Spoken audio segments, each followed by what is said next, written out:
Warning: the following episode contains mature subject matters, mentions of immigrant culture, and a Brazilian host with the energy of a chaotic vampire.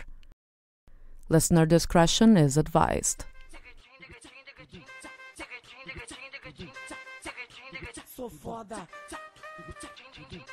You're listening to The Laura Faritos Show. My name is Laura Faritos, and this is my show. That sums it up. This is episode 1. Here is Laura.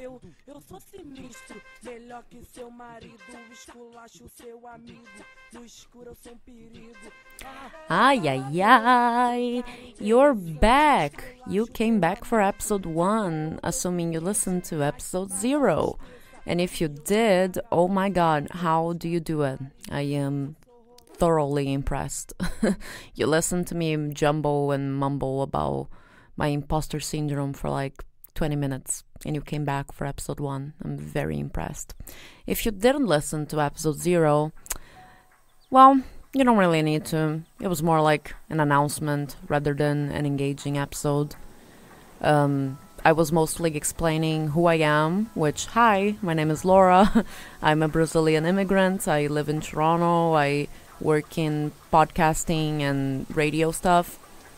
And yeah, that was about it. I was mostly just talking about the fact that I had an imposter syndrome, which I didn't know about. And through therapy, I realized that I had been holding off on posting content for like over 5 years because I just assumed no one would care about it. And now I understand that that's not the point. The point isn't whether people care about what I have to say. The point is that I have to do it because I care about what I have to say, so that I get the experience that I need with content, so that I can edit things more frequently, get better at doing the content that I'm doing. And ultimately, if I did everything I had to do like 5 years ago, I would be much better off professionally today, even if I had the audience of 3 people, right? So that's all it comes up to. It's that it's not about the audience. Like, I'm obviously grateful if anyone besides my close friends are listening to this for any reason other than me asking for feedback. I know I sent my episode 0 to a few friends and I asked for feedback, and I got really good feedback about, some editing things. And the best feedback that I received was, I understand that episode 0 was a very personal episode for you, and I just hope that your future episodes can be a little more engaging for audience purposes. And that got me thinking, how could I make that episode more engaging? Granted, episode 0 was more of an announcement, but if I were to make that into a full episode, what could I do to make it more engaging? And then I started looking at some other feedback that I received from other friends, and a friend of mine was like, wow, hearing you talk about your realization that you had an imposter syndrome all along has made me realize that maybe I also have an imposter syndrome, but I'm not sure. So I've been thinking about it, and I was like, maybe I will revisit the imposter syndrome episode and do an episode like dedicated entirely to that. But it won't be dedicated to my imposter syndrome per se. Maybe I can do, vox pop interviews where I can interview a few people who are pretty outspoken on social media about having imposter syndromes.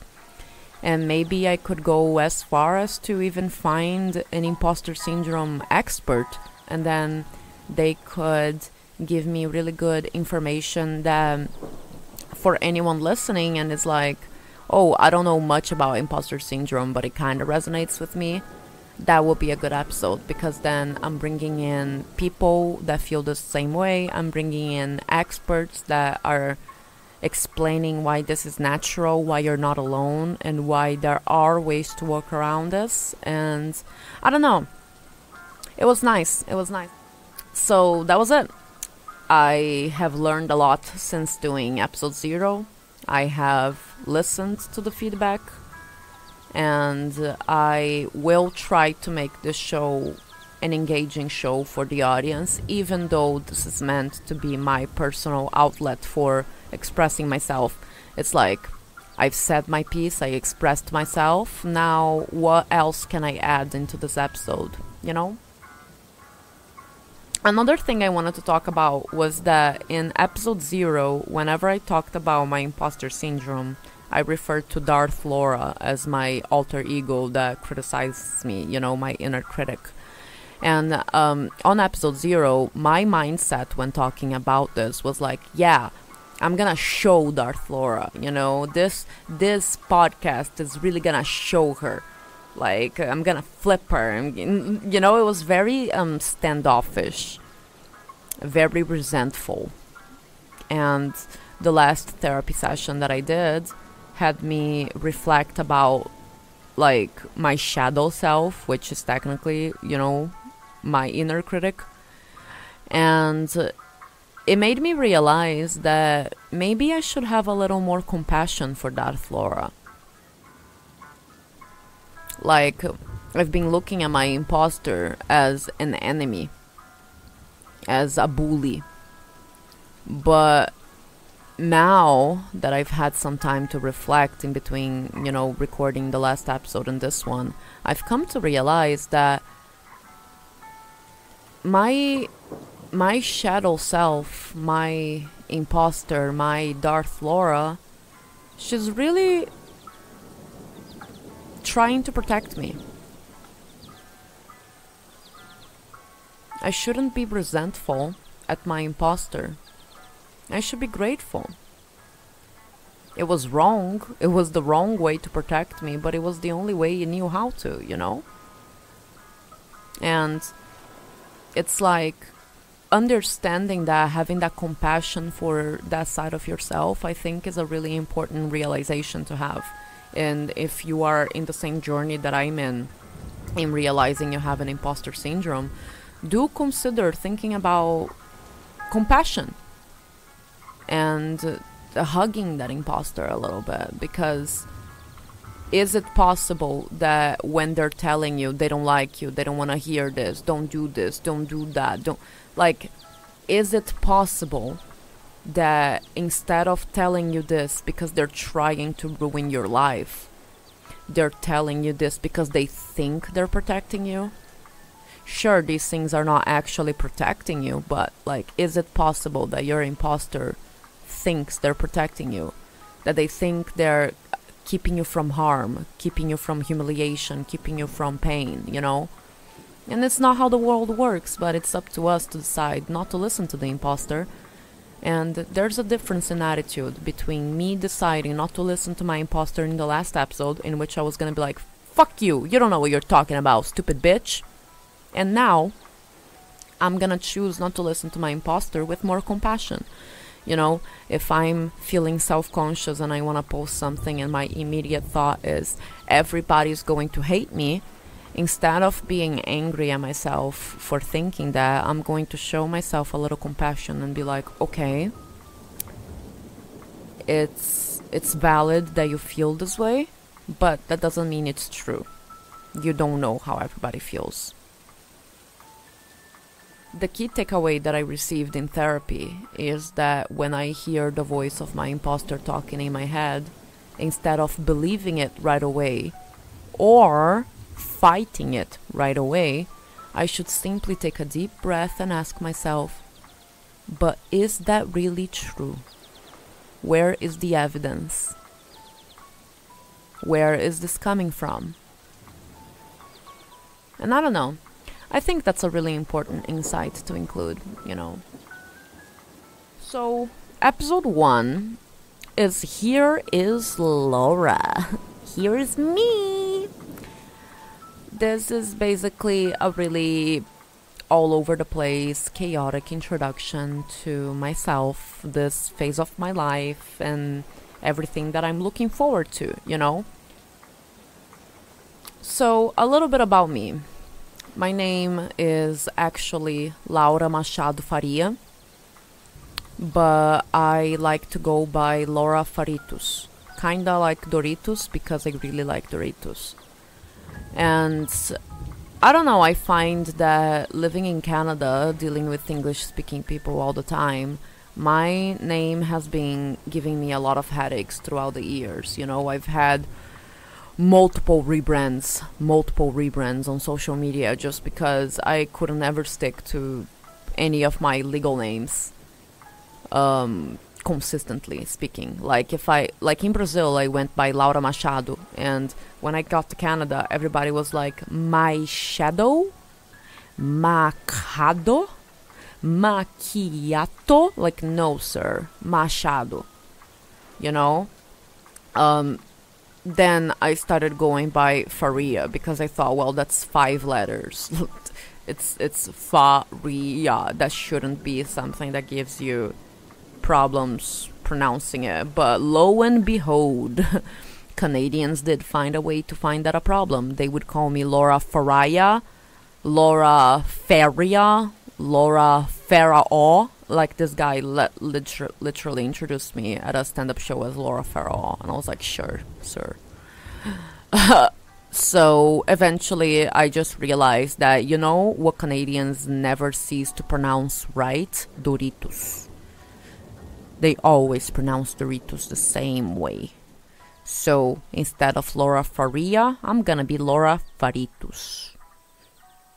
And that's me, Laura Faritos. Woohoo! I was born and raised in Brazil. I moved to Canada in 2012 when I was 15 years old. I went to high school where Mean Girls was filmed, and that was a pretty wild experience. We'll save that for another episode. I was born in São Paulo, but I grew up in the city of Santos, which is basically a beach town. It's smaller than Rio de Janeiro, and it's very quaint. It's wild, but very quaint. I moved to Canada when I was 15 because my mom was married to this Italian-Canadian guy, and he just didn't like living in Brazil. He tried living in Brazil with us for 2 to 3 years, really couldn't stand it, and when he came back to Canada, we just eventually came with. I wasn't a fan of it. I will be very honest with you. I was not a fan of the idea of coming to Canada, mostly because I didn't speak English. My mom used to pay for me to go to English classes, and I would either skip those classes or think about anything but learning English the whole time that I was in those classes. So when she was like, yeah, we're gonna move to Canada and we're gonna rely on you to speak English for the both of us, I was like, ¿qué?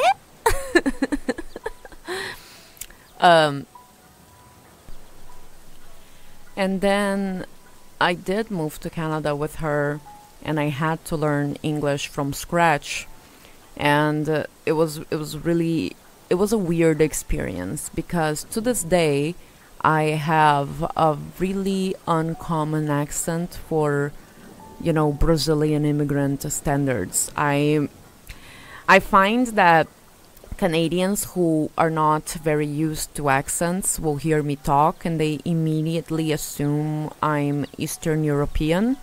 Like they either think, oh, you're Russian, oh, you're, you know, Lithuanian, oh, you're Croatian, oh no, you're Ukrainian. And it's like, sir, I'm Brazilian. And then they just stare at me and they're like, you're not Brazilian. I'm like, yes, I'm Brazilian, but you don't sound Brazilian. Sir, I don't know what to tell you. I lived with Russians for my first 2 years here in Canada, and then when I did theater, they basically cast me as the Russian mistress in every single play, and I thought I was committing to the bit by learning the Russian accent. It's not my fault, okay? And then people are always like, oh, sometimes you kind of sound like a vampire. And it's like, well, the reason for that is because when I was committing to the bit of the Russian accent, the accent that I thought was a Russian accent in all those school plays was Dracula's. I thought Dracula was Russian. I thought Dracula was Russian. I thought Russian people sounded like that. So I watched Hotel Transylvania for like the first 6 months that I was doing theater. And I was trying to copy Dracula's accent throughout all of it. Like Adam Sandler's Dracula, you know, bleh, bleh, bleh. And basically, no one around me thought it was worth pointing out that, hey Laura, by the way, while you're learning a new language, maybe you shouldn't try doing it with an accent. You might not be able to unlearn the accent. So here I am, constantly unlearning it. Like the accent that you hear right now is actually my conscious accent. This is me consciously softening it up. Generally speaking, when I'm either drunk or high, my accent reverts to zero and it's like I lose all sense of grammar. My R's tend to be like you know, and I don't know, I can't. You'll see it when you see it. If I keep doing the Laura Faritos show, eventually I'll do an episode where I'm doing a drinking game or something like that, and you'll see the escalation of my accent. But yeah, I turn into Russian Dracula very often, and it's not my fault. It's just my character development. Take it or leave it.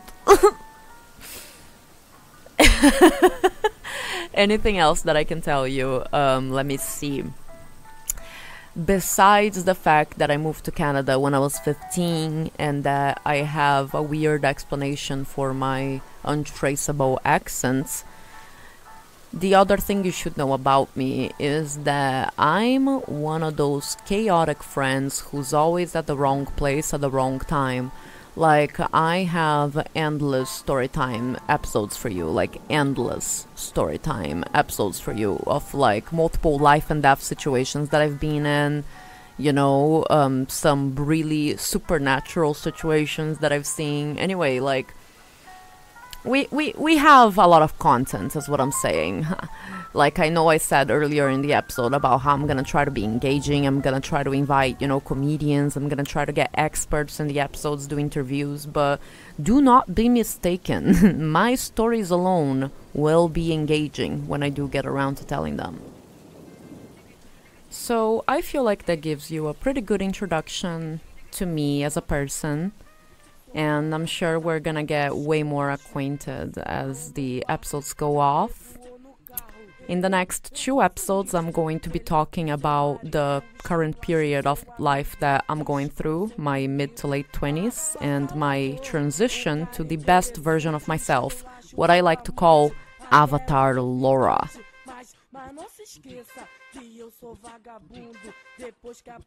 And this was the episode. You've made it to the end. You listened to my voice this whole time and it didn't drive you crazy. Congratulations. Thank you so much for supporting me. I truly appreciate it. If it wasn't for you, I would be talking to myself. So, thank you.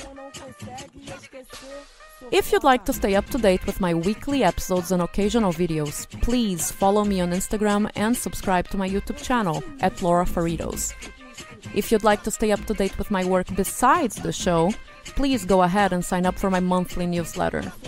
There, I summarize key takeaways from my episodes, I share links to any other content I produce, and I also include tickets to comedy shows, so that's always nice. Finally, if you'd like to take an extra step and support the making of the show, please consider making a one-time donation, buying my merch, or signing up for my Patreon for just $2 a month. You get all my content ad-free, full length, and sometimes even the behind-the-scenes process. I'm looking at you, media production students. You like the show? Do you? Do you? You like the show? Prove it. Give me your money. Pay me cash. Dollars. I want dollars. This has been a public service announcement. See you in the next episode. Ciao, ciao.